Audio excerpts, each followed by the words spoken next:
Salibonani ma viewers lama subscribers eAVG Reality Channel. Igama ngumxolisi isibongo ngesako Ncumbe. Ngithe namhlanje ke ngibe le address labantu baseZimbabwe, especially abasemathebeleleni, not abasemathebeleleni, because emathebeleleni kuhlangene kulabantu abaningi, kulabelungu, kula makhaladi, kulamatonga, kulamakalanga, kulamavenda, labantu abahlukeneyo lathi abesuthu. Kodwa namhlanje into engizokhuluma lamaNdebele. Wonke umuntu ozibiza ngeNdebele kumbe obhala isiNdebele okhuluma isiNdebele, especially laba aba-active kakhulu ku social media, kungakhathalekile ukuthi useZimbabwe, use-South Africa, use-UK, use-America kumbe ukuphi komhlaba. Kule ndaba esiyipostileyo evikini eledluleyo, indaba le ibikhuluma ngenkosi uLobhengula. Liyazi ukuthi inkosi uLobhengula kule story eziningi kakhulu ngayo, esigqamile ngesithi sona inkosi yanyamalala during ibattle lama colonialist ayefike ainvada i-territory yayo. So lesi story sisithi yanyamala kulezi ngoma even ezithi kwana izulu inkosi yasinyamalala. Kodwa ke nxa ungumuntu othi away from the history, away from the historical truths and fallacies, uhlale phansi ucabange, uzoba kwazi ukuthi akekho umuntu ongathiwa wanyamalala 100 years yonke, especially umuntu okuzinga lesimo senkosi, okutsho ukuthi kukhona okunuka santungwana. Bese ukusiba ezitorini lezi eziningi ngizijilo mina, there are two schools of thought aselethwe ngabantu ababili abehlukeneyo, bonke bengalethanga ubufakazi bokuthi nangu okubambekayo esikuthweleyo ngayo inkosi, kumbe ngithi bathe belethe leyo mbiko kwasala ku untested ukuthi inkosi kahle kahle yanyamalala yayapi. The first school of thought ilethwe ngubaba uKhayisa, uPhathisa Nyathi, oyazakala kwabanengi excluding me as a historian.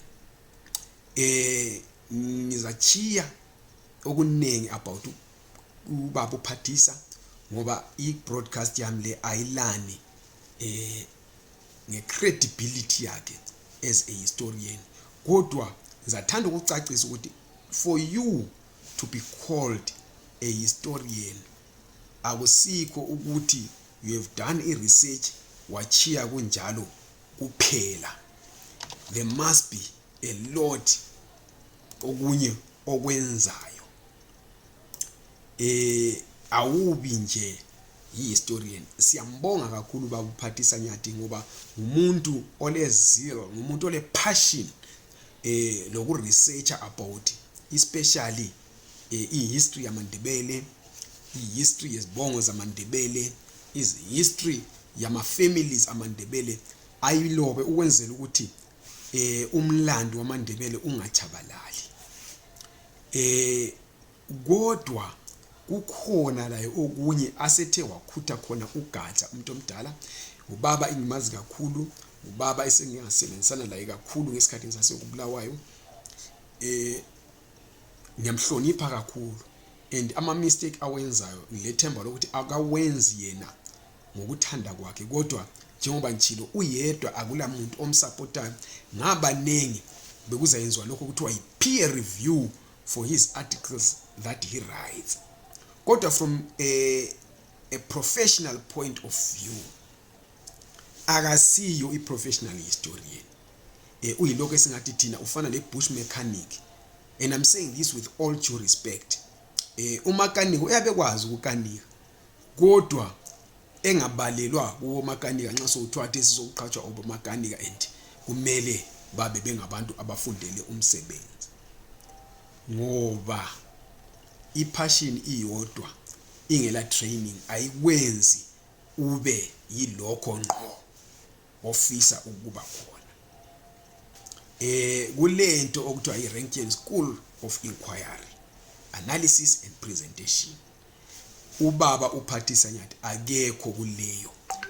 Iyo ischool ekhipha kumbe ngithi ekhiqiza ama-historians. So ubaba uPhathisa Nyathi uphiwe imali nguhulumende ukuthi kayolonda umlando wenkosi uLobhengula. Asikwazi ukuthi uhulumende ubejongeni ngalokho ngoba siyazi ukuthi uhulumende osiphetheyo manje ube mingaphi kusukela ngo-1980 when it comes to amaNdebele le history yawo. Uhulumende esimazi ukuthi uze lo mbhoqazwe esizweni samaNdebele obujonge ngesilungu esithi to extinguish the flames of the Ndebele people. I-genocide ebihlonge ukubhuqa iqede du amaNdebele, njalo nxa ubhuqa uqeda isizwe uzama ukuqeda lo mlando waleso sizwe. So we must, against that background, be very suspicious of the aims of this government ebithume ubaba uPhathisa Nyathi yaze yakhipha le mali yokuthi ayofika wele Zambia esiyolonda umlando wenkosi. Sungathola ukuthi ubaba uPhathisa Nyathi uthe njengoba nithunyiwe ngoba ngayala ukuthunywa so ngaba khona ungangehlela ngohulumende osiphetheyo wathi ithi ngihambe kodwa ithi ngiyovala lokhu uhulumende awufunayo. Wasesithi yena hayi kuthiwa inkosi yabekwa entabeni ethile sivinjiwe uyafika khona kodwa ikhonjiwe leyo ntaba kodwa ngokomthetho wesizwe samaNdebele vela kumelanga ukuthi inkosi kufikwe la engcwatshwe khona. Wajika umuntu omdala wabeka lowo mbiko. It hasn't been peer reviewed and it hasn't been proven ngokuseqinisweni scientifically mhlambe ngeDNA ukuthi ngeqiniso inkosi yabekwa lapho. Njalo angeke ngithi umuntu omdala ufike waphosisa mhlawumbe laye njengomuntu omdala owaziyo umlando wamaNdebele lemfihlo zawo uthe ithi ngedlulise lesi sitsha esingisindayo ngichiye laba abangithumileyo bengangizondelanga kodwa ngingadalulanga imfihlo yesizwe samaNdebele. The second school of thought ize ngomama okuthiwa nguEgta Khanyekazi. Sifakile ivideo yakhona of a full interview enziwe ngumfowethu kumbe ngithi ubhuti wami uEzra Chisa Sibanda. Wayenza ku Facebook, it was live, wayenza interview. Ngemva ke kuba sengivumele ukuthi isikhathi sedlule eside sokuthi umdawini laye athole akutholayo ngumsebenzi wakhe. Ngase ngimlanda last week ngamcela, indoda esisebenzisana kakhulu kahle kakhulu, indoda engifundise izinto eziningi kakhulu ngomsebenzi lo esengiwenza kusukela ngingakaqali ukuwenza. Abaningi abakwazi ukuthi mina imbali yami lo Ezra Chisa ivelela ngaphi. He is a man ngisasesikolo obevele sesebenza emsakazweni. He is a man that I looked up to ukuthini lami mase ngikhulile ngizafisa ukuthi ngazakale njengaye, ngenze umsebenzi njengaye, ngibambe iqhaza elikhulu njengoba la elikhulu eselibambile. So yaba indoda layo engamukelayo, yangiletha ngaphansi kwayo, yangifundisa izinto eziningi. La nxa sengihlukunyezwa he even took out his own money, wasuka eUK wandiza weze ukuzongibona eJohannesburg, wakhuluma lami, wangipha ithuba lokuthi ngizikhulumele mina lokho engikwaziyo ngalolu daba ebengilibhiqwa ngodaka kulo.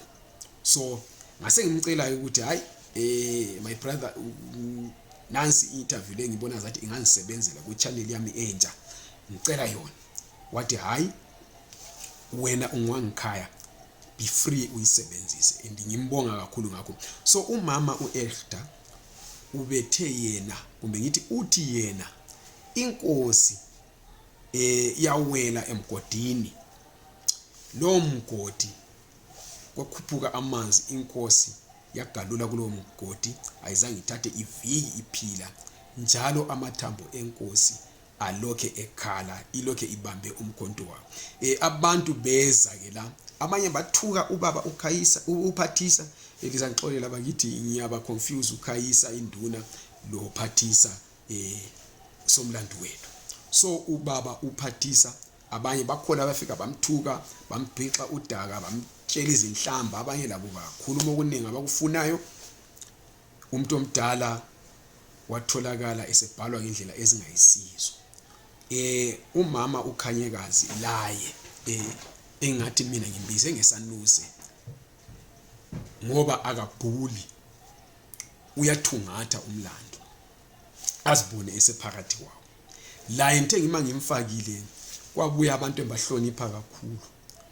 Abanye bakhona babethuke ubaba uPhathisa, babuya futhi bathuka umama uKhanyekazi, bathi uyawumana. In fact boyi-2 laba bantu, ubaba uPhathisa Nyathi lo mama uKhanyekazi uErta, bathukwe ngabantu abahambelanayo, bathukwa ngabantu bebatshela ukuthi bayawumana, bathengwe izanu, basebenzela izanu, bazodida isizwe. Waye bekhuluma ngenkosi, waye befuna ukugebha ukumba amangcwaba. Kunjani njani, we have moved forward, sesiphumile kulokho, sesilenkosi entsha. Abanye bathi vele kwenkosi lokho akakuhambe, omunye uze wathi uLobhengula wabhayiza. So into engizokhuluma ngayo la, njengoba sengitshilo, mina ngisoze ngithathe uhlangothi lo baba uPhathisa, angisoze ngithathe uhlangothi lo mama uErta, kodwa engizokukhuza Mandebele akithi yikuthi sizenza inhlekisa.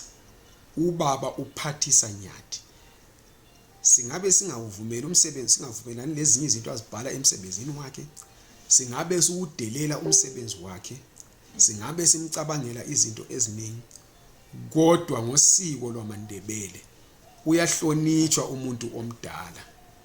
Awutsheli umuntu omdala ukuthi uyawumana, awutsheli umuntu omdala ukuthi uthengiwe, awutsheli umuntu omdala ukuthi akayazi into ayenzayo, uyawumana. Especially engumuntu omdala wesizweni samaNdebele.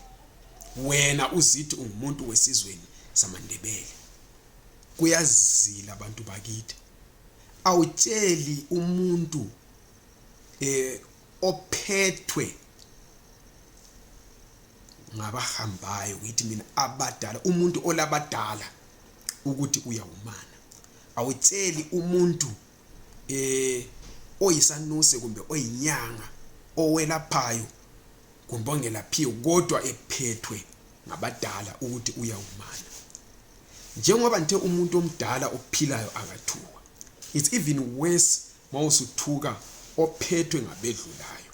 Yiko sintula kanje sesalahlekelwa inhlonipho njengabantu besindebeleni. AmaNdebele azakala ehlonipha, AmaNdebele azakala ethanda ukuhlonitshwa. Isizwe esingazihloniphiyo asihlonipheki. Asizameni ukuzibutha blina besilo, sibonise ukuthi sidinga ukuhlonitshwa. Awukudingi ukuhlonitshwa ngaphandle ungakazinikezi lokho kuhlonitshwa. Awuhlonipheki nxa ungazihloniphi wena, awuzihloniphi wena nxa ungahloniphi labo abahambe phambi kwakho. Ngithe mina academically and professionally ubaba uPhathisa akayisiyo ihistorian, kodwa umsebenzi asewenzile omunye uwenza lama historians. He is a researcher, a passionate researcher. Most of the things that he has written, maybe I would put it at 95%. Check out izinto eziliqiniso. Le i5% ingenxa yokuthi uswele abantu ababambisana layo iqhaza lelo alenza. Sebekhona uMayibonga Nkala, banengi. Yena usebenza labantu abaphethe ihistory, abanye abayibonayo, abanye abayiresearchayo. Labo bangenza ama mistakes, kodwa umuntu omdala usewenzile umsebenzi, and umsebenzi asewenzile umsebenzi oza lasta even beyond thina esingenzanga lutho esibuya ngokumthethisa simgcoba udaka. Asihlonipheni inkokheli zethu, whether zisikhokhela ngolwazi, zisikhokhela ngobudala, zisikhokhela ngokomoya, regardless of whether sivumelana lalokho abakutshoyo kumbe not, kumbe sivumelana lohlange othi lwakomoya abahamba ngalo or not. There is Christianity, there is African spirituality, there is Islam, there is Buddhism. Asihlonipheni abantu bakithi asebekhethe leyo ndlela abahamba ngayo, singabathuki, ngoba umuntu who is spiritually connected, even 50 years younger than you, umdala kulawe, ngoba wena awambulelwanga lokho akwambulelwe. So umama uEsther uthe yena labo abaphikisayo lokho akutshoyo, she is ready ukuthi angahamba labo ayobabonisa lapho inkosi elele khona, kwenziwe iDNA. Alikwenzanga lokho, selibuya lithi uyahumana, uthengwe izanu, umuntu wezanu. Why? Uze wakhuluma wathi ukuze lento isihambele singabuyi isigcobe inkosi, asakheni isizwe. Sisakha kanjani leso sizwe singazihloniphi? Ngoba nxa singazihloniphi thina, singahloniphi abaphambi kwethu, kutsho ukuthi lesizwe leso asesihloniphi, sizoyihlonipha njani inkosi leyo esifuna ukuyigcoba? So ngithe mina angizodlulisa lokho maNdebele, ngoba isikhathi sesifikile sokuthi amaNdebele azibuthe. Angazibutha abe mnyamanye, abe muntu munye, then it would be easy ukuthi avumelane ukuthi sesigcoba inkosi, avumelane ukuthi yipi inkosi egcotshwayo, ikhethwa kanjani, igcotshwa kanjani, izophatha kanjani. Iproblem yethu ukuthi siqalela lapho kumele sigcine khona. Ekugcineni kusihlule, sehlukane even further. Liyazi ukuthi iprocedure yendaba yenkosi yenziwa njani, sesizingaki izinkosi mbumbulu esesilazo esizweni. Kungenxa yokuthi asibuthananga thina singabantu, asibuthananga thina siyisizwe. Kungakho ngulohlanhlahle siyale, ngulohlanhlahle siyale. Politically sigcwele yonke indawo, siyasabalala. Ayikho into esiyenzayo thina isale ibambeka ngenxa ukuthi thina sisodwa asizibuthanga. Nxa singazibuthanga ayikho into enye singayibutha, ngoba ngulola lo uyabedonsela lapho yena akhona. So ngithe mina angikhulume ngalokho, asiqhubekeni sisiza lama suggestions, siphikisana futhi njalo ukuze sibuye lento ebambakayo, kodwa asiphikisaneni ngesifiso sokwakha hathi esokudiliza. Ngithanda lami ukuthi abantu babuye lembono yabo ngaphansi kwali video, kumbe bangifonele sixoxisana. Ufuna ukuze e-studio akazi e-studio siyenze ama-interviews. Inamba zami zithi +27 73 962 3075. Ngeze WhatsApp, ungazifoneli, faka iWhatsApp. Nxa ufuna ukufaka ivoice note ucele futhi la ukuthi ngafaka ivoice note, sivumelane uyifake, siphendulane la ngama voice note kumbe ngeWhatsApp. Ungangithuki, ungathuki abanye abantu. Awakhi mawuthuka, othukayo ngobonisa ukuthi umcabango awukho, akala ngqondo. Vele kuthiwa nguye umuntu othiwa akala ngqondo. Sikhula thina umuntu othuka inhlamba kwakuthiwa luhlanya. So asiphumeni ekuhlanyeni, sakheni isizwe. Ngiyabonga kakhulu, ngilibonga futhi ngokuthi liya subscribe kuli channel, lilalele izinto esizitshoyo, libuye liparticipate ku debate. Ngicela ukuthi liqhubeke li subscribe, li like le video, liphinde liyishare.